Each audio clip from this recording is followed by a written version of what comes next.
Welcome to this tutorial on tagging and creating a form combo box in the Prep Tag Editor. A combo box is a UI element that combines a text box and a drop-down list.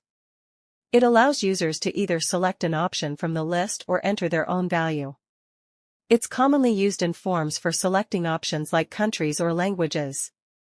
Adding a combo box to form simplifies PDF form filling. To tag and create a form combo box, enable draw mode by clicking the pencil icon in the Prep Tag Editor. Click the form creation icon to open the form elements tagging options.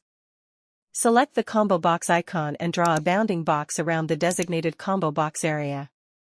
Enter the field name and tooltip in the Properties section.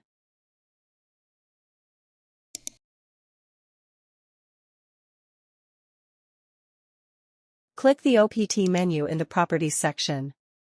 Add the option values to the combo box.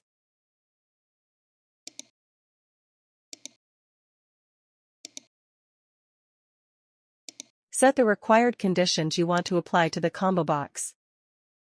Click the Save and Close button to save the option values. Ensure the combo box is tagged correctly for accessibility.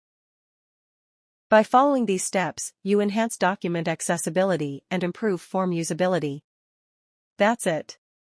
You've successfully tagged and created a form combo box in the Prep Tag Editor. Thank you.